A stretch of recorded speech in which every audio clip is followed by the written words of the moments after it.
A union representing Easyjet pilots based in Spain says its members will go on strike for 9 days in August. They're demanding that the airline re-establishes pilots' working conditions from before the coronavirus pandemic and offers a new multi-year contract deal. A separate strike by cabin crew this weekend was called off after an agreement on salary was reached. ASOS, Boohoo and Asda are being investigated by the UK's competition watchdog over claims about the sustainability of their fashion products. Concerns include the use of vague language which may suggest collections are greener than they actually are. ASOS says it's committed to providing clear and accurate information. The other two companies haven't yet commented. After 37 years and nearly 9,000 programmes, the final episode of the soap opera Neighbours is screening tonight in the UK. It aired in Australia last night and drew its biggest audience in 13 years. The show featured cameos from Kylie Minogue, Jason Donovan, Margot Robbie and Natalie Imbruglia, offering viewers plenty of nostalgia from the programme's heyday. Wayne Couzens has lost his appeal against the whole life sentence that he was given for the rape and murder of 33-year-old Sarah Everard. Couzens' lawyers argued that whilst he deserved decades in jail, a whole life term was excessive. But the Lord Chief Justice said the crime was so exceptional, the sentence should stand. Nearly a quarter of Londoners have used the Elizabeth line since it opened 2 months ago, with more than a third saying they took a special trip out of their way to see what it was like.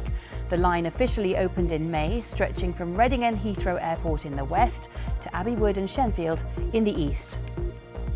People visiting Richmond and Bushy parks this summer are being warned about leaving their picnics unattended. As you can see here, some of the deer have been taking advantage of what's on offer when visitors are looking the other way. The Royal Parks say it's illegal and dangerous to feed them. Oh dear. Sorry, I couldn't help it. I better hand to Darren with the weather. Dear, I would have been proud of that one, Alice, I have to say. I guess there's nothing else for them to eat. It's so dry out there. The first hosepipe ban in mainland England is set to come into force after prolonged dry weather. Southern Water says there will be a temporary ban for customers in Hampshire and on the Isle of Wight from the 5th of August. The ban has already come in on the Isle of Man. COVID infections are thought to be dropping across the UK for the first time since May. The latest estimate of cases from the Office for National Statistics shows a fall of more than 500,000 in a week. And around 40,000 BT and Openreach workers are striking across the UK today over a pay dispute.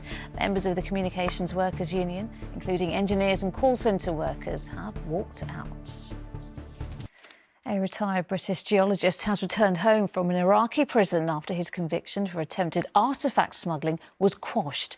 Jim Fitton had been jailed for 15 years after collecting 12 stones and shards of broken pottery as souvenirs while visiting a site in Iraq's southeast. His family said he was well and happy to be home.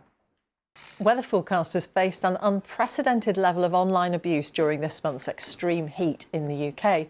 The BBC's team received hundreds of abusive tweets and emails questioning their reports and telling them to get a grip as temperatures hit a record 40 degrees Celsius.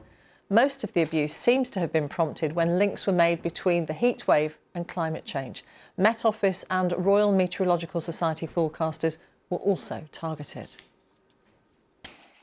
Rebecca Vardy has indicated she does not intend to launch an appeal, saying the case is over after she lost her libel battle against Colleen Rooney. But she said she believes the judge got the verdict wrong.